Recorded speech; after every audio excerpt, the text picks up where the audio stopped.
Greetings, YouTube. I read an article this weekend that discussed a new law which goes into effect in Texas with this coming school year. The law requires that all high schools in Texas teach parts of the Bible as their curriculum. Let me make that clear. The Christian Bible will now be considered part of their curriculum.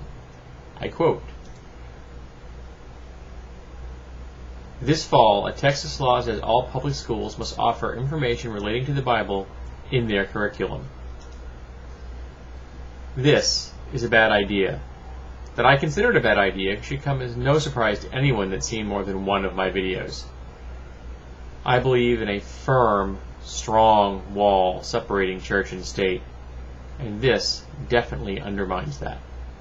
Now, if you would like to teach religion as a topic in high school, I have no problem with that. Religion has been very important in the past, it is important now, and it shall be important in the future. And teaching children this so that they can understand how that fits into the context of their lives is also important. But when you start teaching a specific holy book, a specific religion, well then, you start endorsing it. You start establishing it. And you get to the point where you break the First Amendment. So I'm opposed to this. I know that I'm in the minority probably. 78% of Americans consider themselves to be Christian. So I'm not really sure why they even need this law. I'm figuring at least that percentage, if not more, Texans are Christian. They are, after all, in the Bible Belt. So why do they need to put this book in the public schools? There are over 200 translations of the Christian Bible into English. What's going to happen when someone complains that the Bibles that the school system have aren't the one that the family wants their children exposed to? That they aren't the proper version of the Bible? What's going to happen when families whose children happen to be Jewish or Muslim, pagan, Buddhist, or atheist also complain that their children are being indoctrinated into the Christian faith? Does Texas really want to spend all of its school budget on lawsuits? Because that's where this is going to end up, in court. And if the Texas Supreme Court doesn't deal with it, then the Supreme Court in D.C. will. Because that's where this case is going to head, to a high court. There's going to be a whole lot of people getting involved. A lot of money shall be spent on lawyers. And eventually, I can almost guarantee you, this will be found to be unconstitutional. It's a waste of our time. It is nothing more than political pandering to the religious right. Now, I'm aware that gets you elected, particularly in the Bible Belt, but it does so by selling your soul.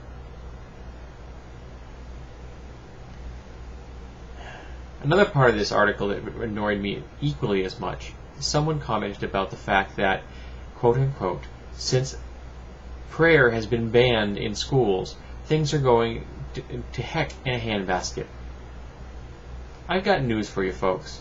People have been saying life is going to heck in a handbasket for as long as there has been language. I read a quote recently where someone said something very similar to that, commenting about the fact that children not respecting their parents and everyone wants to have their opinion known. And the quote was from 2,800 years ago. This is not a new idea. People have always complained about the world around them, and they always will.